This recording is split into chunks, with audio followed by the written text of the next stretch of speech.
The Senate Committee on Natural Resources will now come to order. Will our secretary please call, our beautiful secretary please call roll? I didn't want to just do that to Donna, Sherry. Senator Cruz Crawford, Chair. Here. Senator Scheibel, Vice Chair. Here. Senator Pizzina. Present. Senator Hansen. Here. Senator Elson. Yes. Okay, all members are present, so we will get started. Welcome to everyone in Carson City. It's so great to have all these friends here. And looks like no one is in Carson City. I'm Vegas, and welcome to everybody online. So before we start, there's a few housekeeping items. Looks like pretty much all the regulars are here, so I'll go through this quickly. When you're testifying, please turn on your microphone. When it is green, it will pick up so our secretary can take the minutes. Please turn it off when you are not speaking. We are recording this meeting and it'll be available on the legislative website following the meeting. If you have handouts for the committee, please provide 10 copies to the committee secretary prior to your testimony. In addition, exhibits and amendments must be submitted electronically as a PDF file for a committee to our committee manager no later than 3:30 p.m. on the business day before the meeting. Committee information is available on Nellis, which can be accessed through our website, and you may also watch our meetings through our YouTube channel. We ask that public comment be kept to 2 minutes, and you can also write public comment in before, after, or 24 hours preceding the adjournment of the meeting. Members of the public may provide testimony on a bill either in person or by telephone, and please mute your electronic devices. Even though we are on our electronic devices, we are very much engaged. We're pulling up articles and information for our bills on here. Okay, so what we're going to do today is we're going to hear our 2 bills. We're going to hear Assembly Bill 136, and then we're going to hear Assembly Bill Senate Bill 464, and then we're going to work session. So if you are waiting for the work session, it won't be until after those 2 bill hearings. So I'm really excited to open this bill hearing for Assembly Bill 136. This is a measure that revises provisions relating to animals. And we have our wonderful Assembly member, Ms. Constein, here. She had a great presentation I got to see on the Assembly side, and I think all of us have seen that, so she's going to have a brief overview of that today. And you may begin when you're ready. Thank you, Chair Cruz Crawford and members of the committee. I am Venetia Considine, and I have the honor of representing Assembly District 18, and I am here today to present Assembly Bill 136. As members of the Nevada Legislature, we are a voice for our constituents, and we endeavor to represent the interests of the people in this state. Sometimes our efforts extend to those who do not have their own voice or the ability to advocate for themselves. In such circumstances, it is our responsibility to ensure that we prioritize the well-being and protection of those who can't speak for themselves, which is what we aim to do with Assembly Bill 136. This bill provides a critical step to increase the public's awareness and response when they encounter instances of animal mistreatment or cruelty within certain Nevada establishments. This bill was requested by a constituent in District 18, Gina Grierson, who is the president of Nevada Voters for Animals. In her extensive experience, people will call a local organization to report instances of abuse and animal cruelty, but those calls are often not made to animal control. This becomes a problem because complaints against a commercial entity are not being registered with the proper authorities. If a significant number of complaints are being made to a local organization instead of the proper animal control entity, it is exponentially more difficult for a jurisdiction to take action. Recognizing that such inhumane and cruel tendencies continue to impact Nevada's animals, it is essential that we take steps to address and prevent such appalling practices. Additionally, Assembly Bill 136 offers a mechanism for doing so by increasing the ability for public oversight and reporting on animal establishments. This bill requires the posting of information on how to contact the local animal control authority in a situation where an animal is in a commercial establishment that the animal has been subjected to an act of animal cruelty. No, this is narrowly defined. AB 36 requires that the owner of an operator of a commercial establishment that is engaged in the business of selling access to live animals that interact with the public, that is where this bill falls in. And those entities would be required to just post a sign. The sign would read, "If you know or have reason to believe that an animal is in danger or has been subjected to an act of animal cruelty in violation of NRS 574.100, you may contact," and then they would put the local animal control authority telephone number on that sign. The sign must be posted in the location where payment is made and must be at least 8.5 by 11 in size. If the owner fails to conspicuously post the sign, there's a penalty of $100 a day. This does not apply to facilities that are accredited members of the Association of Zoos and Aquariums. Requiring establishments to post this notice will help empower the public to take action when they see possible mistreatment or abuse of animals. It provides them immediate information to contact the appropriate reporting authority, who can then take action to ensure that the animals within our state are being safely and humanely treated. And that's what the whole bill does. So I hope I got all of that in, and thank you for your consideration, and I'm here to answer any questions. Senator Hansen, and you can go directly through the senator. Thank you. Thank you. Thank you for the bill. Thank you for the presentation. In my district, I have Andelin Family Farms. It's kind of a petting zoo type thing. This is targeting that. I mean, they need to put up a sign that if anybody observes anything. Now, petting zoos, also pet stores, like people that are selling dogs and cats and stuff. Is that also included in this, or is this kind of, because it does say who have access to live animals to interact with the public. I assume that's a petting zoo, or what are we talking about there? So thank you for the question, Senator Hansen and Venetia Constein, for the record. So the impetus for this bill was places that sell access to, say, aquarium animals, or access where you are paying to have actual physical contact with otherwise wild animals. So that's what the basis of this would be. So this would not affect any pet stores or anything like that. It was not intended to affect small petting zoos or things, things of that nature. But if they are wild animals and not like goats or farm animals, then that it would be where it would fall into place. Okay, good. Well, that makes sense. So it's a great bill, thanks, and that clarifies a couple of concerns I had. So thank you, Madam Chair. Thank you. Thank you, Madam Chair. I automatically assume she's shaking her head yes. So, anyway, I did get a couple small questions. It looks like this pretty well cleans a lot of the stuff up that we were worried about. But all the information you get, who gets that? If they call in and say, "Look, I see cruelty to animals," or this kind of stuff. Thank you for the question, Senator Ellison, Venetia Constein, for the record. So the main idea is that when there are issues that should be reported, that this provides the proper contact information to the proper authorities, which would be animal control, and then animal control can do what they need to do, and animal control would keep track of any of those issues and problems. And if there is such a high enough number of those complaints that animal control can step in and do something, as opposed to, in our experience, where those phone calls are being made to local rescue organizations or local animal organizations, and then it's much more difficult to aggregate all of that and present it to the jurisdiction when it's not firsthand knowledge. Thank you so much for the bill. You really got us here as a group of animal lovers. Question, does that $100 administrative fee go to the local animal controls?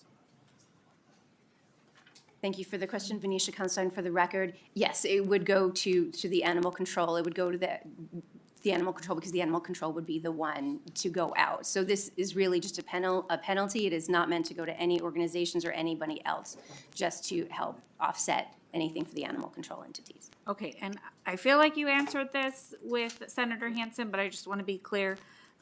If someone, like a kid has a party and there's a petting zoo there, that they get like the mobile petting zoo, would this signage be there?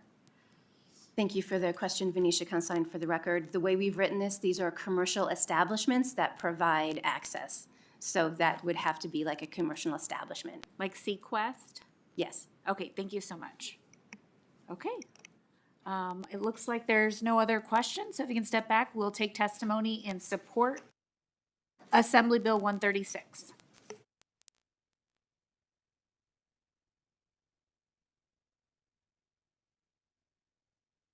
Anyone in Carson City? Nope. Anyone on the phone lines, AVH? If you would like to testify in support for AB 136, please press star 9 now to take your place in the queue.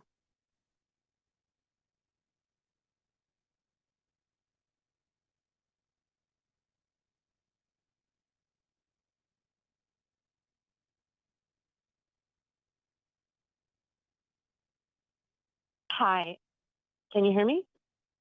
Yes, we can. You can proceed. Hi, I feel like this is like Groundhog Day. I was just on yesterday. For the record, Gina Greisen, President, Nevada Voters for Animals. I'm calling in support of AB 136. I'm the constituent that my amazing Assemblywoman put this bill in for. One of the things, and I believe I said yesterday, I'm a native Nevadan. I've been doing this 20 years. I get so many phone calls when people don't know how to report cruelty or, are unsure of who to contact. And I know it seems to some people, like a no-brainer, but we see this posted all the time on social media, or people actually reach out to reporters in the media to report cruelty. And that's not what we want to see. We want to see these types of cases or concerns properly investigated by the proper authorities. And I have to tell people all the time, while I am a very engaged animal advocate, I am not the authorities. I need you to report it to the proper authorities. And I heard someone ask if this was for Sequest. And yes, this is part of the reason. But I'd like to tell you a story about a dog named Mora, who was at a boarding facility. Now, I know that this bill has been amended and there's some changes, but there are times that there are acts of cruelty that happen. We had a dog die in boarding, and there were many other dogs. I knew to get a necropsy on the dog. I knew to contact the proper authorities for an investigation, and ultimately the owner was charged with felony animal cruelty. But 5 other dogs died in the same 6 months, and those people didn't know to do that. They didn't know to get a necropsy. They didn't know to contact authorities. And they had already cremated their dog by the time they did. And so there was no justice for those animals. So what we need is proper and thorough investigations done. And that happens when you go to the proper authorities, because we've already gone to local jurisdictions and asked that the authorities amend the laws to require some of these other businesses to report also to them if animals die, so that we can get a necropsy if necessary and have a proper investigation instead of having these Thank you. things play out in the media. Thank you so much for your advocacy. If you have additional comments, you can submit it to our committee secretary. AVH, is there anyone else on the line wishing to provide support testimony for Assembly Bill 136? Chair, Chair, there are no other callers wishing to testify in support. Okay, anyone, now we're going to take opposition testimony. Anyone here in Carson wishing to provide opposition testimony? Seeing none, AVH, is there anyone on the line wishing to provide opposition testimony? Chair, the public line is open and working. There are no other callers wishing to testify in opposition. We will now take testimony in neutral here in Carson. Seeing none, AVH, is there anyone on the line wishing to testify in neutral? Chair, the public line is open and working. There are no callers. Thank you, and I'd like to invite, okay, thank you so much for presenting this. I appreciate the work. I know that as the equal opportunity officer for the state of Nevada, a lot of times I reach out to people, and it's just that second reach out that gets information. I see this sign as just an additional reach out, so thank you. We'll now close the hearing on Assembly Bill 136, and now we are going to open up our hearing for Senate. Oh, sorry, pause. We're going to take a brief pause, recess.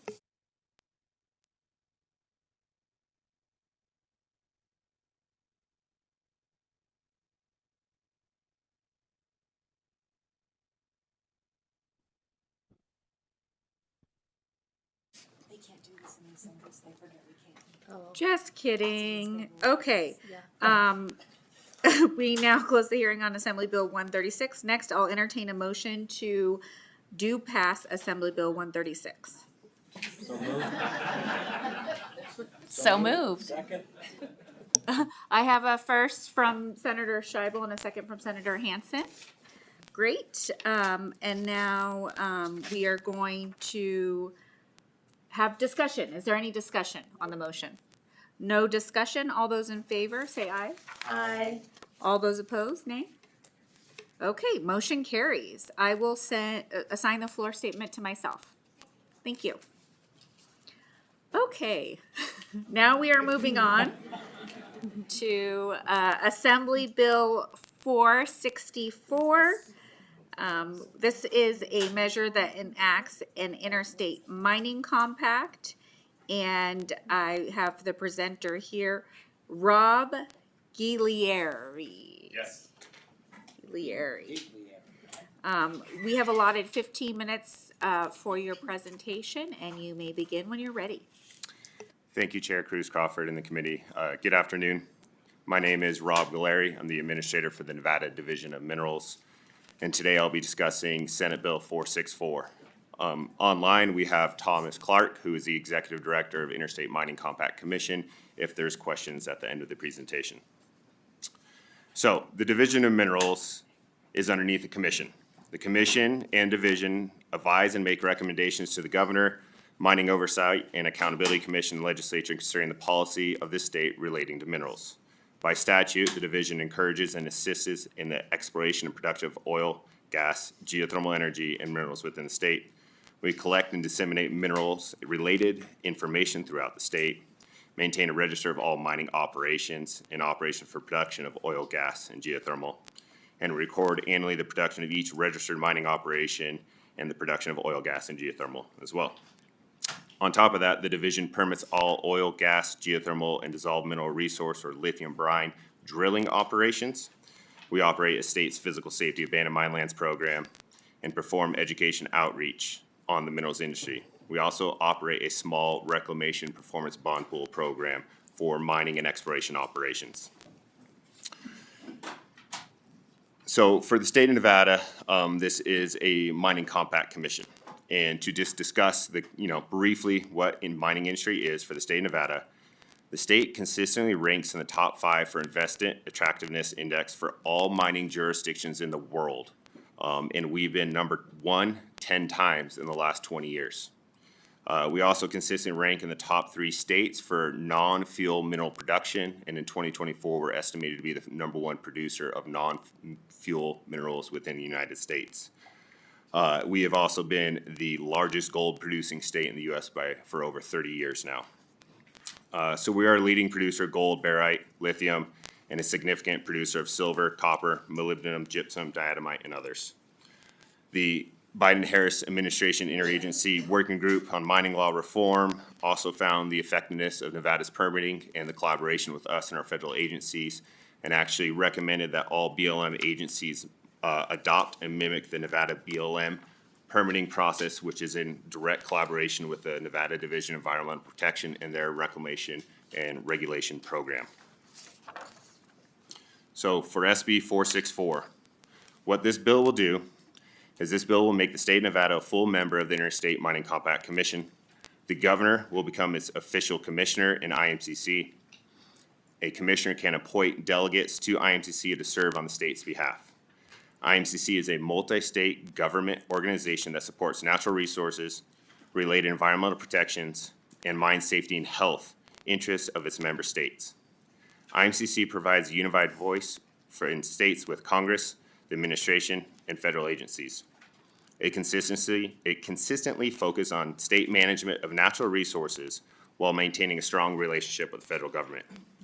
The roles of member states include identifying issues and concerns for the compact to address on behalf of the states, assisting in developing positions on bills, rules, regulations, and other initiatives focused on the mining from the state's perspective as the primary regulators of this industry, participate in developing in the execution of benchmarking of information sharing opportunities, enable states to continue to perform at the highest level, as well as state members could chair positions within the various standing committees of the compact.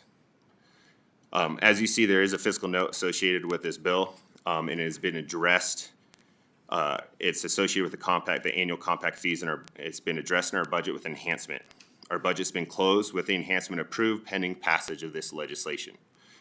For the foreseeable future, all membership dues will be paid by existing fee revenue on mining claims and dedicated to the Division of Minerals.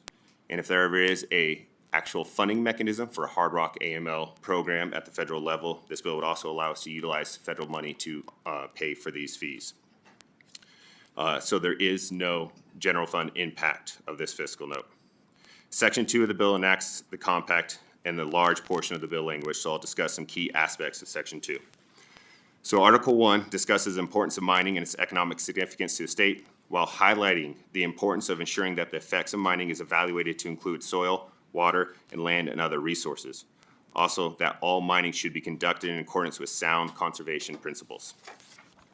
Article 3 ensures that each member state of the compact has or will create a mining regulatory program and abandoned mine lands program to meet the intent of the compact. Nevada already has multiple agencies to address these regulatory regulations and AML programs. We've also been highlighted at the national level for our programs. This bill will not create any new requirements to the Nevada's permitting agencies.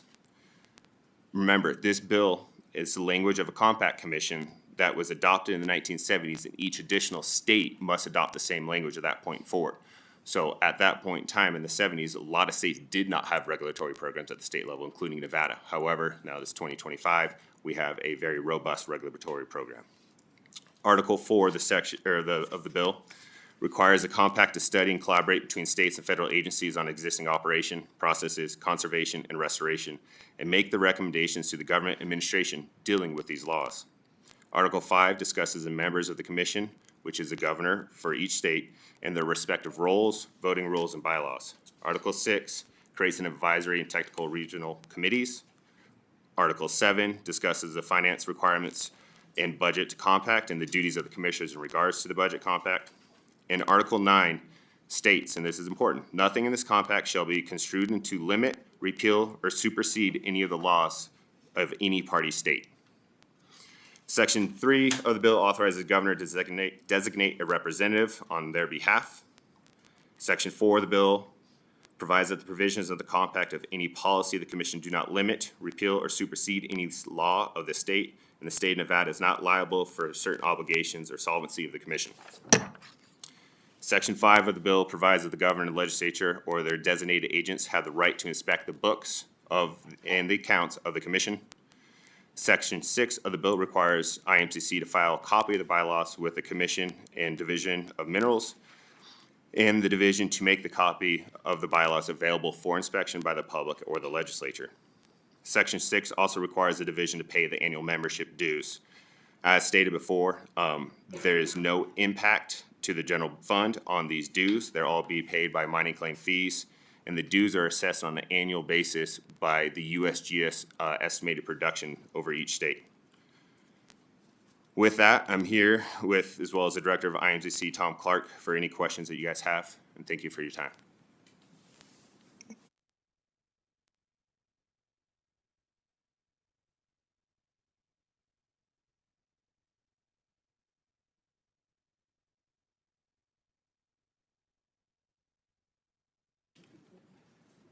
Senator Ellison? Thank you, Madam Chair. I think everything you did and doing. One of the questions I do have is, what about the permits that are out there that's been froze for several years, like drilling for oil or whatever? Is them permits going to be reactivated, or do they got to wait till they refile on them, or how do you do that? Thank you for the question, Senator Ellison. So for this compact commission is the compact commission for mining only. The state of Nevada and Division of Minerals is actually already a member of the Interstate Oil Gas Compact Commission that addresses the oil and gas drilling regulatory aspects with the federal agencies. So for this one, let's say we were looking at a mining related opportunity in each state, and this has happened recently with IMCC and the state of Alaska and some things. They pool the member states, try to come up with a resolution and provide that resolution to the regulatory agencies or have conversations with the regulatory agencies with a state perspective so they could understand the state's concerns moving forward with that. And follow-up, ma'am? Yes, sir. And then I noticed when you were doing your presentation, you talked about all kinds of minerals that fall under mining, but you didn't mention silver, because silver is usually when they're ore or drilling and getting gold out, they're also getting a little silver out of there also. Yeah, thank you again for the question. So if I didn't mention it, it's just because I skipped a word in reading the text. Silver is definitely an important thing, and we produced, I believe, almost 5.5 million ounces of silver in 2024 alone last year in the state of Nevada. Thank you. Senator Hansen? Thanks, Madam Chair. So pretty much this is just advisory to regulatory bodies, and then you have a group that comes together and tries to come up with good solutions for all the states, but it has absolutely no enforcement mechanisms, correct? Correct. Okay, perfect. Thank you. Senator Scheibel? Senator Scheibel? Thank you, Chair. I just wanted to confirm that Section 2, which contains most of the text of the compact, that's the same in every state that joins the compact? Yes, that is correct. Thank you. Okay.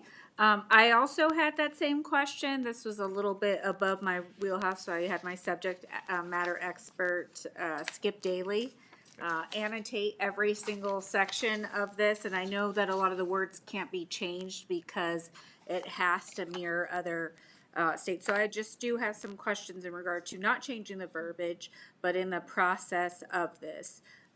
Where did our environmental protections or environmental organizations play a role in the process of you working through this compact? So Rob Galeri for the question. Thank you, Chair, for that. So for this, in general overarching meetings with the Interstate Mining Compact Commission, there is environmental groups invited to the meetings and present at these meetings and provide perspective to them. This impetus of the Interstate Mining Compact Commission really started based in coal mining back in the 60s and 70s, and the adjustment to adapt to ensure that coal mining could continue, but also be able to address and perform reclamation and concerns with the environmental regulations that are in place to where there's no longer allowed that just leaving an adit or portal open with acid mine drainage flowing out, right? So this was that impetus to that, and within the state of Nevada, our regulatory program, which this bill would not only impact the Division of Minerals and our abandoned mines program and our relations with minerals industry, but also give an opportunity for Division of Environmental Protection or even Department or Business and Industries, their Mine Safety, Health, and Training Administration, to collaborate with other states on different perspectives and things that are happening within those other states. So it's at this point, the representation from the division and a support letter we have from Trout Unlimited, who has been focused on abandoned mine cleanup, it has that connection, and IMCC and Trout Unlimited and others work together a lot on significant cleanup of abandoned mine sites. Great, thank you. When we take testimony, there might be additional comments or questions afterwards. But for now, if you'd like to step back, we will take testimony in support of Senate Bill 464.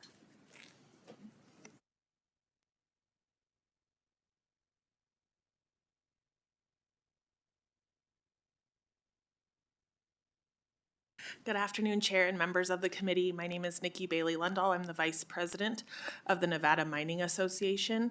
We are in support of this bill and support of joining the Interstate Mining Compact. We think it's important that hard rock mining has a voice in this group, and we are the leaders in hard rock mining in the country, and so Nevada should be at the table. Thank you. Thank you, Madam Chair, members of the committee. My name is Caleb Cage, spelled C-A-L-E-B, C-A-G-E. I'm here on behalf of Eureka County, Nevada. Eureka County is also in support and echoes Nevada Mining's comments, and would like to provide our support because mining is so important to Eureka County. Thank you. AVH, is there anyone on the line willing to testify in support of Senate Bill 464? Thank you, Chair. The public line is open and working. There are no callers. Okay, now we'll take testimony in opposition. Is there anyone here in Carson that would like to provide opposition testimony for Senate Bill 464? Seeing none, AVH, is there anyone on the phone line that would like to provide opposition testimony for Senate Bill 464? Thank you, Chair. The public line is open and working. There are no callers. Okay, now we will take testimony in neutral. Anyone here in Carson that would like to provide neutral testimony? Seeing none, AVH, is there anyone on the phone line that would like to provide neutral testimony? Thank you, Chair. The public line is open and working. There are no callers at this time.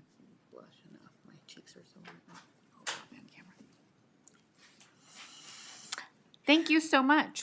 We'd like to invite the presenter up for any closing comments.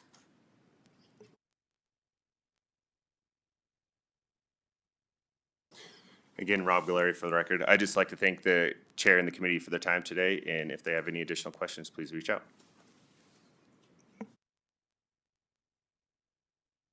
Thank you, and I'm going to do this one correctly. I'm going to close the hearing on Senate Bill 464, and next I'll entertain a motion to do pass. So moved. Second.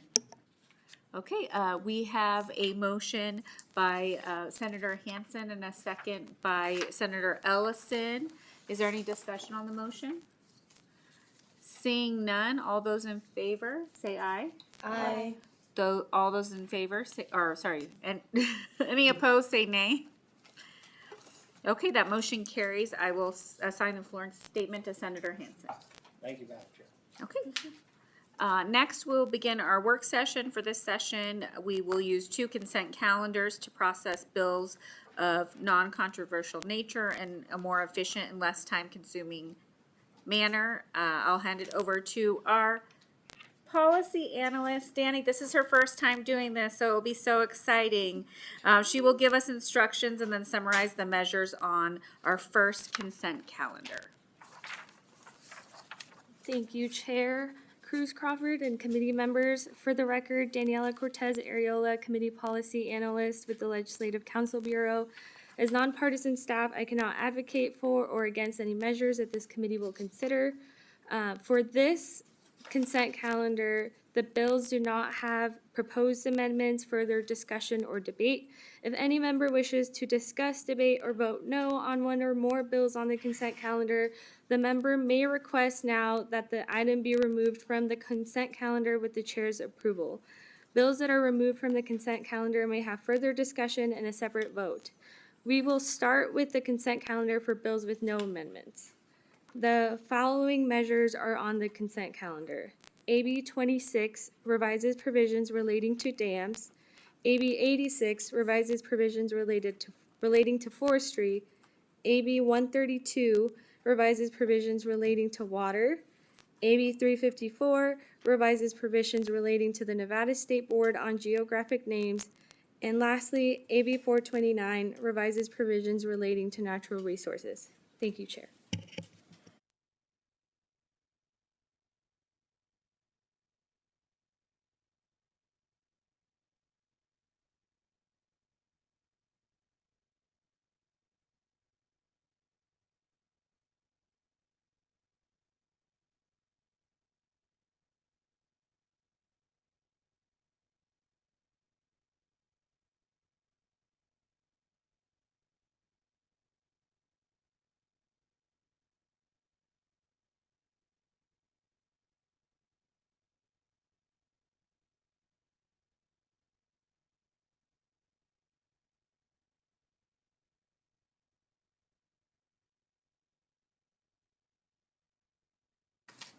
Thank you, Ms. Cortez Arreola. Does anyone have any questions or comments about the process with consent calendars? Okay, members, does anyone want to pull a bill from the first consent calendar for further discussion? Okay, I will now entertain a motion to do pass for the bills on the consent calendar as summarized by Cortez Arreola. So moved. Second. I have a do pass from Senator Hansen and a second from Senator Scheibel. Is there any discussion? All those in favor say aye. Aye. Any opposed? Nay? Thank you. The motion carries. I will assign the floor statement for AB 26 to Senator Hansen, AB 86 to Senator Ellison, AB 132 to Senator Hansen, AB 354 to Senator Bezina, and 429 to Senator Scheibel. Okay, next we'll go to our second consent calendar. Ms. Cortez Areola, go ahead, now you're an old pro. You may proceed. Thank you, Chair. For the record, Daniela Cortez Areola, Committee Policy Analyst. Each bill on this consent calendar has an amendment, so the motion for the entire consent calendar will be amend and do pass as amended. Please note, however, that any committee member may request an item to be taken off the consent calendar for further clarification, discussion, or consideration. The following measures are on the consent calendar. AB 29 revises provisions relating to motor vehicle fuel, and the proposed amendment clarifies that price and grade are displayed not labeled, and biodiesel blend can be identified as other terms. AB 104 revises provisions relating to water. There are two amendments for this bill.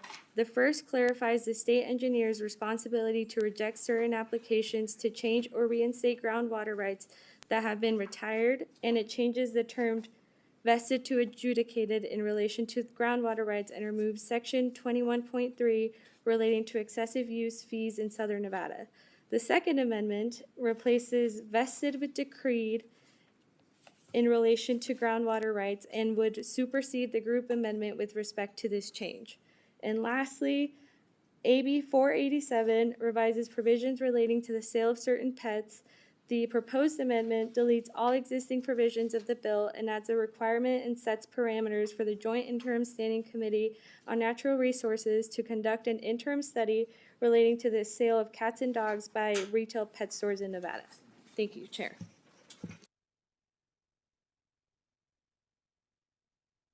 Thank you, Ms. Cortez Areola. Members, do you have, does anyone want to pull a bill from this consent calendar for further discussion? Okay, seeing none, I will now entertain a motion for amend and do pass as amended for the bills on the consent calendar as summarized by Ms. Cortez Areola. So moved. Second. I have a amend and do pass from Senator Scheibel and a second from Senator Hansen. All those in favor say aye. Aye. Opposed, say nay. Thank you, the motion carries. I will now assign the following floor statements. AB 29 is assigned to Senator Ellison. AB 104 is Senator Scheibel. AB 487 is assigned to myself.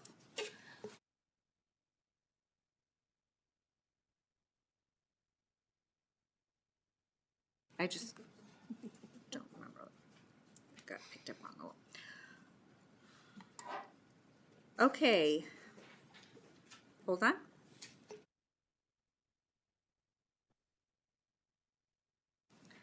Okay, next is Assembly Bill 40. Ms. Cortez Areola, please proceed. Thank you, Chair. Daniela Cortez Areola for the record. Assembly Bill 40 revises provisions related to the reclamation of land subject to mining operations or exploration projects, solid waste management, and the management of hazardous waste. The bill establishes provisions by which the Division of Environmental Protection, the State Department of Conservation and Natural Resources, and solid waste management authorities, as applicable, may lien certain individuals for certain costs incurred related to stabilizing, reducing, eliminating, or remediating certain dangers, threats, or hazards related to these activities.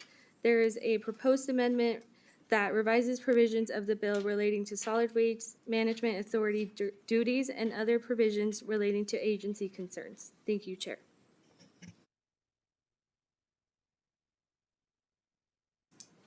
Committee, do you have any questions? Seeing no questions, I'll entertain a motion to amend and do pass Assembly Bill 40. So moved. Second.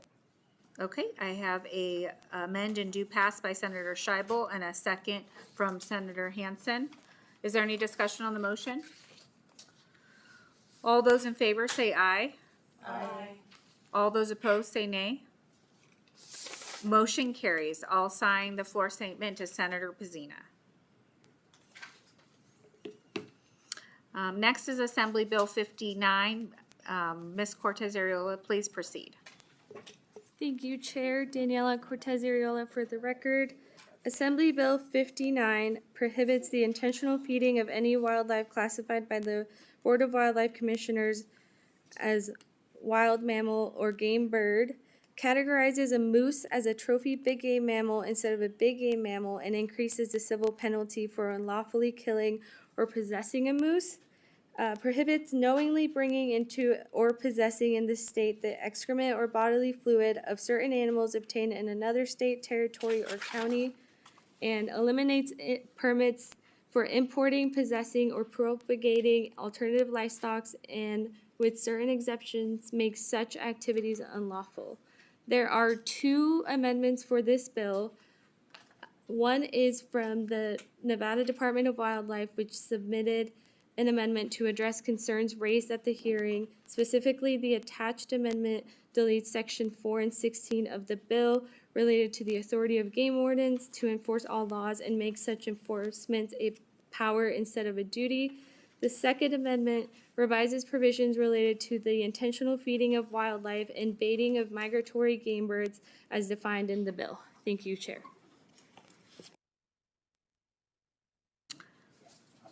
Thank you so much. Committee, do you have any questions? Senator? Go ahead. Okay. Senator Hansen, then Senator Scheibel. They arm wrestled for it. Thank you, Madam Chair. Yeah, one of the amendments, or the concern we had, I think several of us on the committee did, the idea that we were going to make it illegal for people to feed game birds.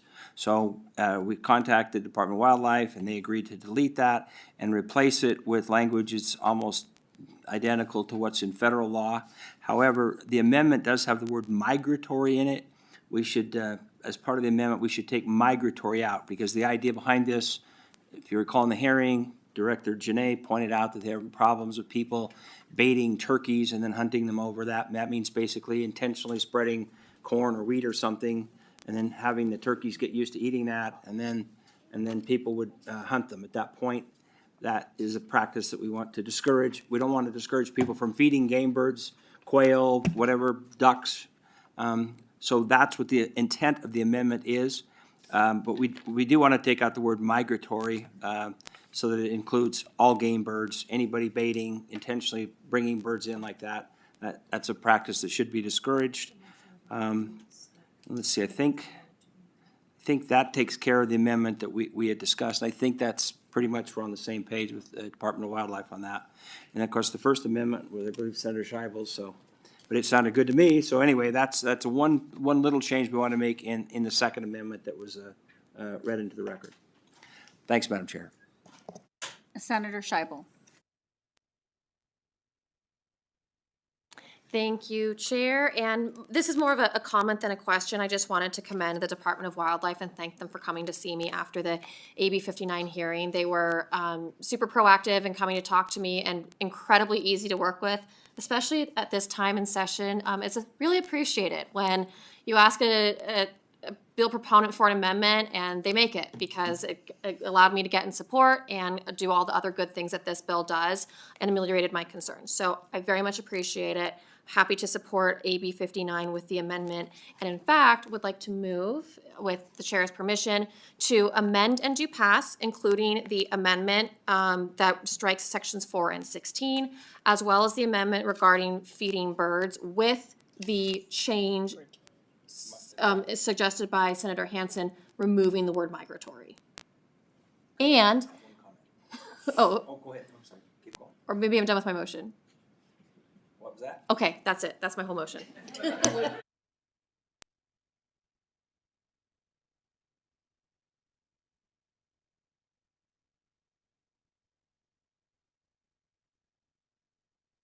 Okay, so we have a first from repeating what Senator Scheibel said, and a second from Pazina, and now discussion from Senator Hansen. Thanks, Madam Chair. No, just one thing I wanted to clarify. The amendment that I'm talking about is for intentional baiting. This isn't like if somebody goes out and hunts in a wheat field or something, that wouldn't be considered baiting.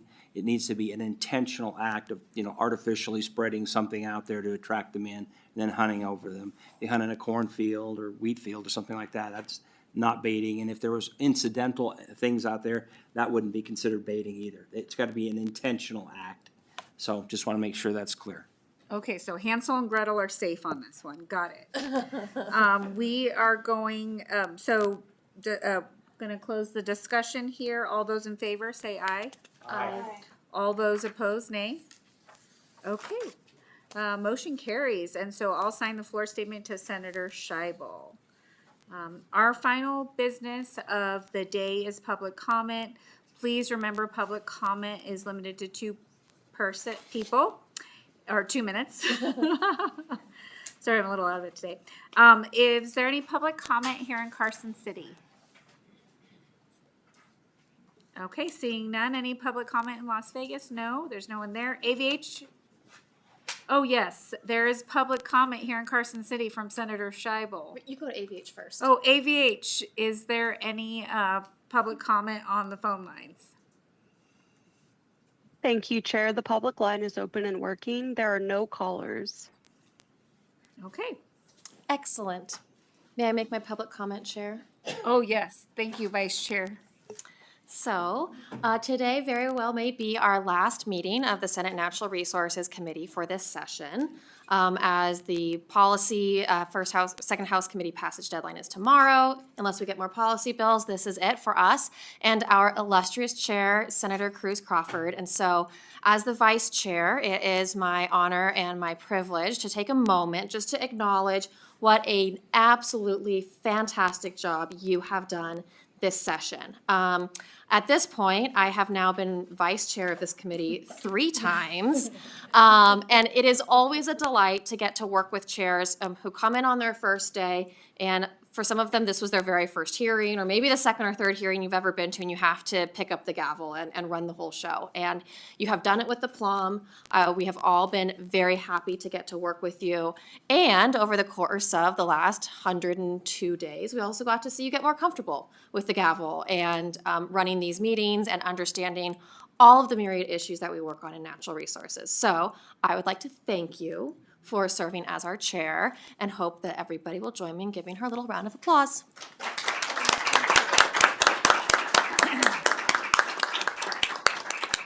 Thank you so much to everyone here that has really helped me, vice chair and interim chair, for educating me.